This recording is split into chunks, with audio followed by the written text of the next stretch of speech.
حاجی صاحب نے آخری عمر میں فیکٹری لگا لی اور وہ 24 گھنٹے فیکٹری میں رہنے لگے۔ وہ 16 سے 18 گھنٹے دفتر میں کام کرتے تھے اور جب تھک جاتے تھے تو فیکٹری کے گیسٹ ہاؤس میں سو جاتے تھے۔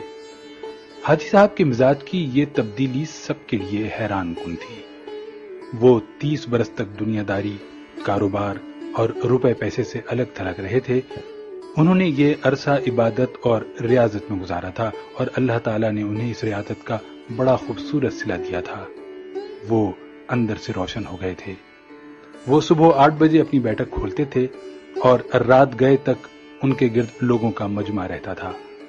لوگ اپنی اپنی حاجت لے کر ان کے پاس آتے تھے۔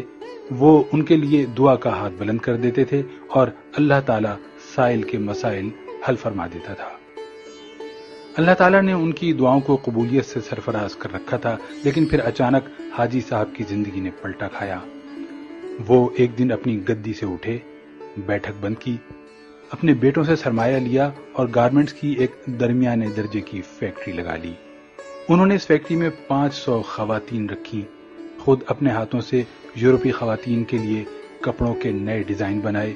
یہ ڈیزائن یورپ بھجوائے، باہر سے آرڈرز آئے اور حاجی صاحب نے مال بنوانا شروع کر دیا۔ یوں ان کی فیکٹری چل نکلی اور حاجی صاحب دونوں ہاتھوں سے ڈالرز سمیٹنے لگے۔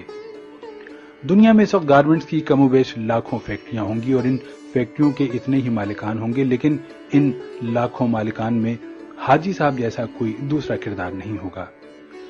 پوری دنیا میں لوگ بڑھاپے تک کاروبار کرتے ہیں اور بعض ہزار روپے پیسے اور اکاؤنٹ سے تائب ہو کر اللہ اللہ شروع کر دیتے ہیں، لیکن حاجی صاحب ان سے بالکل الٹ ہیں۔ انہوں نے 35 سال کی عمر میں کاروبار چھوڑا، اللہ سے لو لگائی، لیکن جب وہ اللہ کے قریب ہو گئے تو انہوں نے اچانک اپنی آباد خانقاہ چھوڑی اور مکروہات کے گڑھے میں چھلانگ لگا دی۔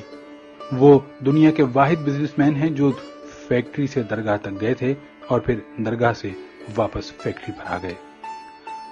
حاجی صاحب کی کہانی ایک کتے سے شروع ہوئی تھی اور کتے پر ہی آ کر ختم ہوئی۔ یہ 35 برس پرانی بات تھی۔ حاجی صاحب کی گارمنٹس فیکٹری تھی۔ حاجی صاحب صبح صبح فیکٹری چلے جاتے تھے اور رات بھیگنے تک کام کرتے تھے۔ ایک دن وہ فیکٹری پہنچے تو انہوں نے دیکھا کہ ایک درمیانے قد کاٹ کا کتا گھسٹ گھسٹ کر ان کے گودام میں داخل ہو رہا ہے۔ حاجی صاحب نے غور کیا تو پتا چلا کہ کتا شدید زخمی ہے، شاید وہ کسی گاڑی کے نیچے آ گیا تھا جس کے باعث اس کی 3 ٹانگیں ٹوٹ گئی تھیں اور وہ صرف ایک ٹانگ کے ذریعے اپنے جسم کو گھسیٹ کر ان کے گودام تک پہنچا تھا۔ حاجی صاحب کتے پر بڑا رحم آیا۔ انہوں نے سوچا وہ کتے کو جانوروں کے کسی ڈاکٹر کے پاس لے جاتے ہیں، اس کا علاج کراتے ہیں اور جب کتا ٹھیک ہو جائے گا تو وہ اسے گلی میں چھوڑ دیں گے۔ حاجی صاحب نے ڈاکٹر سے رابطے کے لیے فون اٹھایا، لیکن نمبر ملانے سے قبل ان کے دل میں ایک انوکھا خیال آیا اور حاجی صاحب نے فون واپس رکھ دیا۔ حاجی صاحب نے سوچا کتا شدید زخمی ہے، اس کی 3 ٹانگیں ٹوٹ چکی ہیں، اس کا جبڑا زخمی ہے اور پیٹ پر بھی چوٹ کا نشان ہے، چنانچہ کتا اب روزی روٹی کا بندوبست نہیں کر سکتا۔ حاجی صاحب نے سوچا اب دیکھنا یہ ہے کہ قدرت اس کتے کی خوراک کا بندوبست کیسے کرتی ہے۔ حاجی صاحب نے مشاہدے کا فیصلہ کیا اور چپ چاپ بیٹھ گئے۔ وہ کتا سارا دن گودام میں بے ہوش پڑا رہا۔ شام کو جب اندھیرا پھیلنے لگا تو حاجی صاحب نے دیکھا ان کی فیکٹری کے گیٹ کے نیچے سے ایک دوسرا کتا اندر داخل ہوا۔ کتے کے منہ میں ایک لمبی سی بوٹی تھی۔ کتا چھپتا چھپاتا گودام تک پہنچا، زخمی کتے کے قریب آیا، اس نے پاؤں سے زخمی کتے کو جگایا اور بوٹی اس کے منہ میں دے دی۔ زخمی کتے کا جبڑا حرکت نہیں کر پا رہا تھا، چنانچہ اس نے بوٹی واپس اگل دی۔ صحت مند کتے نے بوٹی اٹھا کر اپنے منہ میں ڈالی، بوٹی چبائی اور جب وہ اچھی طرح نرم ہو گئی تو اس نے بوٹی کا لقمہ سا بنا کر زخمی کتے کے منہ میں دے دیا۔ زخمی کتا بوٹی نگل گیا۔ اس کے بعد وہ کتا گودام سے باہر آیا، اس نے پانی کے حوض میں اپنی دم گیلی کی، واپس گیا اور دم زخمی کتے کے منہ میں دے دی۔ زخمی کتے نے صحت مند کتے کی دم چوس لی۔ صحت مند کتا اس کارروائی کے بعد اطمینان سے واپس چلا گیا۔ حاجی صاحب مسکرا پڑے۔ اس کے بعد یہ کھیل روزانہ ہونے لگا۔ روز کتا آتا، زخمی کتے کو بوٹی کھلاتا، پانی پلاتا اور چلا جاتا۔ حاجی صاحب کئی دنوں تک یہ کھیل دیکھتے رہے۔ ایک دن حاجی صاحب نے اپنے آپ سے پوچھا، وہ قدرت جو اس زخمی کتے کو رزق فراہم کر رہی ہے، کیا وہ مجھے 2 وقت کی روٹی نہیں دے گی؟ سوال بہت دلچسپ تھا۔ حاجی صاحب رات تک اپنے اس سوال کا جواب تلاش کرتے رہے یہاں تک کہ وہ توکل کی حقیقت بھانپ گئے۔ انہوں نے فیکٹری اپنے بھائی کے حوالے کی اور تارک الدنیا ہو گئے۔ وہ مہینے میں 30 دن روزے رکھتے اور صبح صادق سے اگلی صبح کاذب تک رکوع و سجود کرتے۔ وہ برسوں اللہ کے دربار میں کھڑے رہے۔ اس عرصے میں اللہ انہیں رزق بھی دیتا رہا اور ان کی دعاؤں کو قبولیت بھی، یہاں تک کہ وہ صوفی بابا کے نام سے مشہور ہو گئے اور لوگ ان کے پاؤں کی خاک کا تعویذ بنا کر گلے میں ڈالنے لگے۔ لیکن پھر ایک دوسرا واقعہ پیش آیا اور صوفی بابا دوبارہ حاجی صاحب ہو گئے۔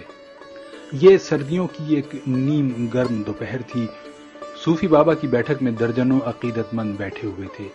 صوفی بابا ان کے ساتھ روحانیت کی رموز شیئر کر رہے تھے۔ باتوں ہی باتوں میں صوفی بابا نے کتے کا قصہ چھیڑ دیا اور اس قصے کے آخر میں حاضرین کو بتایا، رزق ہمیشہ انسان کا پیچھا کرتا ہے، لیکن ہم بے وقوف انسانوں نے رزق کا پیچھا شروع کر دیا ہے۔ اگر انسان کی توکل زندہ ہو تو رزق انسان تک ضرور پہنچتا ہے، بالکل اس کتے کی طرح جو زخمی ہوا تو دوسرا کتا اس کے حصے کا رزق لے کر اس کے پاس آ گیا۔ میں نے اس زخمی کتے سے توکل سیکھی، میں نے دنیا داری ترک کی اور اللہ کی راہ میں نکل آیا۔ آج اس راہ کا انعام ہے، میں آپ کے درمیان بیٹھا ہوں۔ ان 30 برسوں میں کوئی ایسا دن نہیں گزرا جب اللہ تعالیٰ نے کسی نہ کسی وسیلے سے مجھے رزق نہ دیا ہو یا میں کسی رات بھوکا سویا ہوں۔ میں ہمیشہ اس زخمی کتے کو تھینک یو کہتا رہتا ہوں جس نے مجھے توکل کا سبق سکھایا تھا۔ صوفی بابا کی محفل میں ایک نوجوان پروفیسر بھی بیٹھا تھا۔ پروفیسر نے جینز پہن رکھی تھی اور اس کے کان میں MP3 کا ایئر فون لگا ہوا تھا۔ نوجوان پروفیسر نے ایئر فون اتارا اور قہقہ لگا کر بولا، صوفی بابا، ان دونوں کتوں میں افضل زخمی کتا نہیں تھا بلکہ وہ کتا تھا جو روز شام کو زخمی کتے کو بوٹی چبا کر کھلاتا تھا اور اپنی گیلی دم سے اس کی پیاس بجھاتا تھا۔ کاش آپ نے زخمی کتے کے توکل کے بجائے صحت مند کتے کی خدمت، قربانی اور ایثار پر توجہ دی ہوتی تو آج آپ کی فیکٹری 500-600 لوگوں کا چولہا جلا رہی ہوتی۔ صوفی بابا کو پسینہ آ گیا۔ نوجوان پروفیسر بولا، صوفی بابا، اوپر والا ہاتھ نیچے والے ہاتھ سے افضل ہوتا ہے۔ وہ صحت مند کتا اوپر والا ہاتھ تھا جبکہ زخمی کتا نیچے والا۔ افسوس، آپ نے نیچے والا ہاتھ تو دیکھ لیا لیکن آپ کو اوپر والا ہاتھ نظر نہیں آیا۔ میرا خیال ہے کہ آپ کا یہ سارا تصوف اور سارا توکل خود غرضی پر مبنی ہے، کیونکہ ایک سخی بزنس مین 10,000 نکمے اور بے ہنر درویشوں سے بہتر ہوتا ہے۔ نوجوان اٹھا، اس نے سلام کیا اور بیٹھک سے نکل گیا۔ حاجی صاحب نے 2 رکعت نفل پڑھے، بیٹھک کو تالا لگایا اور فیکٹری کھول لی۔ وہ اب عبادت بھی کرتے ہیں اور کاروبار بھی۔